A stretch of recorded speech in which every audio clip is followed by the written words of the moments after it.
Semua negara menghadapi situasi yang sangat-sangat sulit. Dimulai dari pandemi COVID yang belum pulih dan beberapa negara saat ini masih berada pada angka yang tinggi. Kemudian muncul perang, muncul krisis pangan, muncul krisis energi, muncul krisis keuangan. Inilah yang saya bilang tadi, keadaan yang sangat sulit. Nah, ini semua bukan hanya kasus corona. Karena sebelum corona terjadi, berbagai indikator makro ekonomi Indonesia sudah merosot. Apakah itu neraca perdagangan, current account deficit, primary balance di budget, dan sebagainya, dan sebagainya. Karena momok semua negara sekarang ini inflasi. Momok semua negara sekarang ini inflasi. Coba lihat sekarang inflasi kita tadi disampaikan oleh Pak Gubernur BI, Pak Menko Ekonomi, di angka 4,94. Lihat negara-negara lain, coba tinggi-tinggi banget sudah.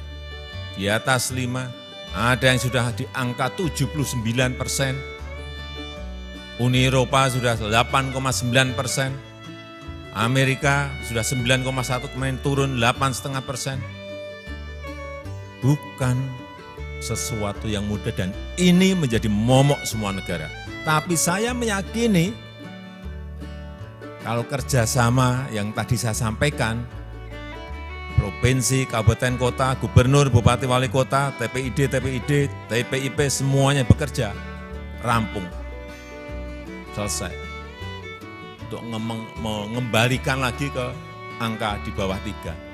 Kalau kita melihat rilis yang baru keluar, ya, pertumbuhan ekonomi Indonesia di kuartal kedua 5,44%, ya, saya kira bukan hanya impresif, saya pikir super impresif, ya. Kita sama-sama tahu negara-negara maju ada kecenderungan di kuartal kedua pertumbuhannya semakin melambat, ya. Tapi Indonesia bukannya semakin melambat, malahan lebih tinggi dibandingkan kuartal 1 2022.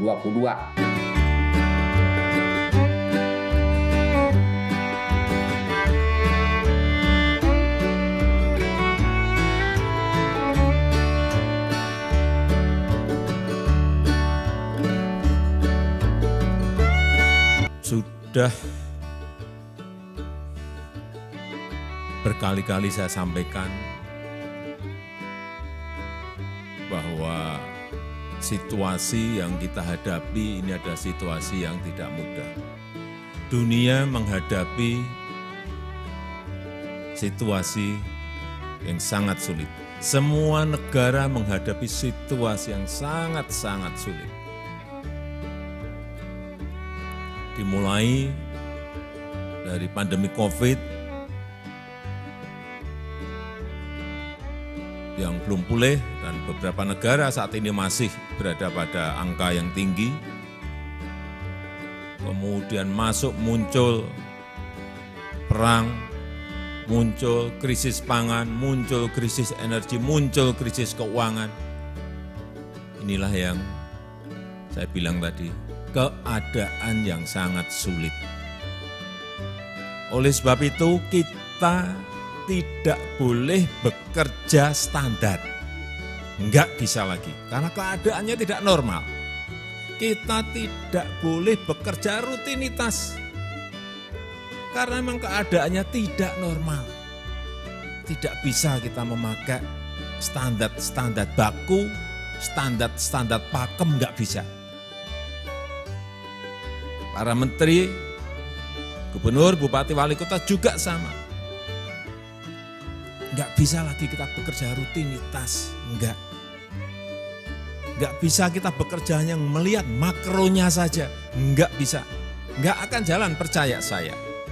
Makro dilihat, mikro dilihat, lebih lagi harus detail juga dilihat lewat angka-angka dan data-data.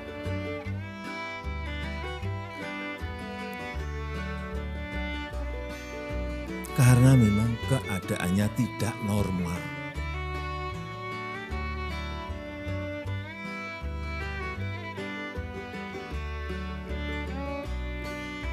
Saya ingin bupati, wali kota, gubernur betul-betul mau bekerja sama dengan tim TPID di daerah dan tim pengendalian inflasi di pusat.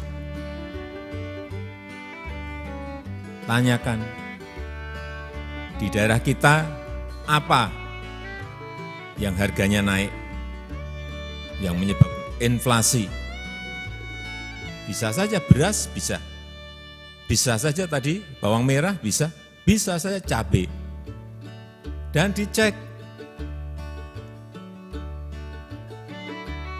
Tim pengendali inflasi pusat cek. Daerah mana yang memiliki pasokan cabai yang melimpah atau pasokan beras yang melimpah. Disambungkan. Ini harus disambungkan karena negara ini negara besar sekali. 514 kabupaten kota, 37 provinsi dengan DOP yang baru. Ini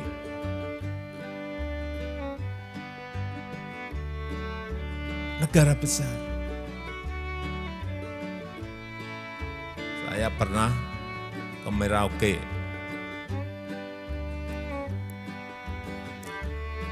Kepala daerah menyampaikan pada saya, Pak, beras kita melimpah di sini, tapi nggak ada yang beli.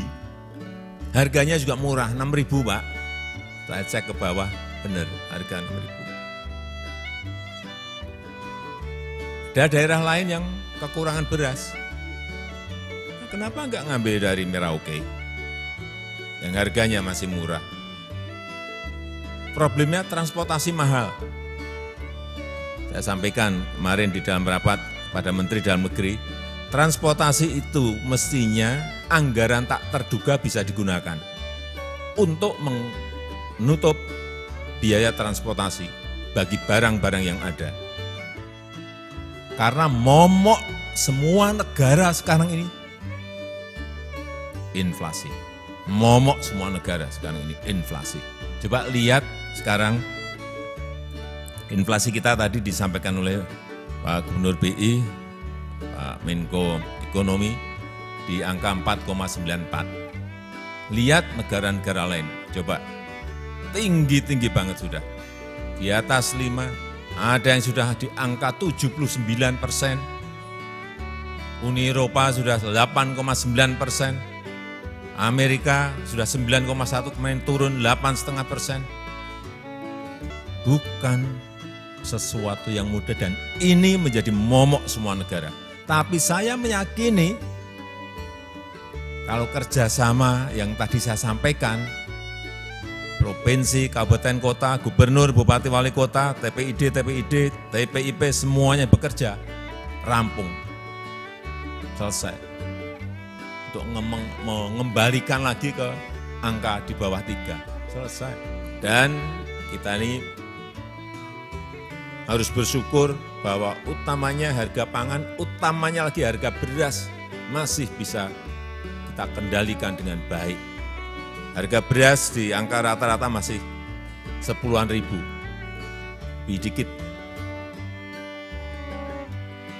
Coba lihat di negara-negara lain. Kemarin saya cek di kedutaan, coba cek harga beras di Jepang 66 ribu. Korea Selatan 54.000, di Amerika 53.000, di China 26.000. Ini yang terus harus kita pertahankan.